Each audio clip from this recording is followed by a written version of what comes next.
असलामुअलैकुम दोस्तों, क्या हाल है? ठीक हो दोस्तों? कल असीं तुहानूं वीडियो दे विच विखाया ही बई ना बेड बच्चे डिलीवर करन वाली है ते अज जिहड़ी इस बेड ने बच्चे डिलीवर कर दिता है। जाया बच्चा इक्को ही है माशाअल्लाह, पर जाया बच्चा चंगा है। तुहानूं विखाइने लेला जम्मिया ते चेक कर सकते हो। ते एक ही बच्चा नर की वजह तो ना 2-3 दिन लै गई है। जदों नर होवे ना ते उदों फिर 2-3 दिन लै जांदियां।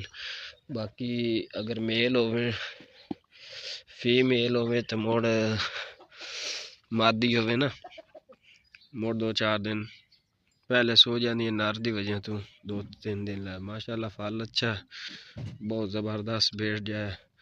अच्छा दोस्तों, पहले जेड़े ना बेड दी होंदी निशानी बकरी होवे बेड होवे घट फलों नूं ना वेंदियां शेंदियां ना, इन हुण इतना खास कोई नहीं तवज्जो कर रही ना बच्चे देर ते ऐस्ता ऐस्ता हो जांदियां ठीक। परेशान नहीं होना बई ये तो बच्चे नूं वेंदियां ही कोई नहीं। अच्छा इस नूं असीं त्रेवेड दुध वाली पिलाई है। उस बाद ये बच्चा असीं आप ही कढ़िया हाथ दी मदद नाल ना। बच्चा वड्डा है ते इस वजह तो बच्चा आपे पैदा नहीं होया।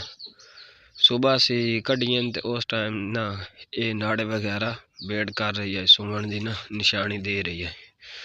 उस बाद असी आप बच्चा कढ़िया, बच्चा कढ़ के फिर असी इनू बच्चे नू चंगी अच्छी तरह साफ किया। साफ करके फिर असी इसनू जनाब गुड़ खिलाया, मां नू भी बच्चे नू भी। ते उस बाद असी नीम गर्म पानी किया, पानी जड़ा है वो पिलाया ताकि जेर जल्दी गिरा देवे ना। उस बाद इनू हुण असी गंदम दे दाने पावने, ਉਹਦੇ ਨਾਲ गुड़ ते गंदम दे दाने मिक्स करके पा दिओ, नमक ऐड कर दिओ।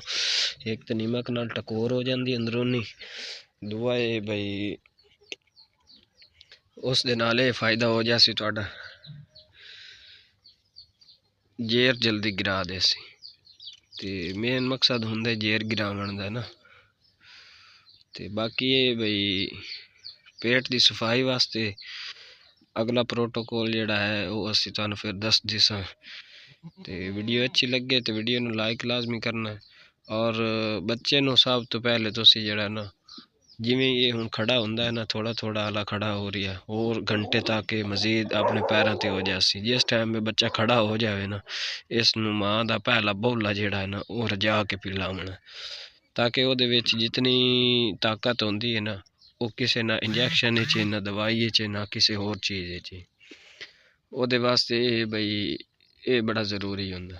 बोला पी लिया ना, जे समझो तुहाडे बच्चे नूं ताकत मिल गई, तुहाडे बच्चे नूं बहुत सारी ताकत मिल जेड़ा वो कम उठदा पिया ना, उस दी वजह तो बच्चा तुहाडा ज़्यादा उठना शुरू हो जासी।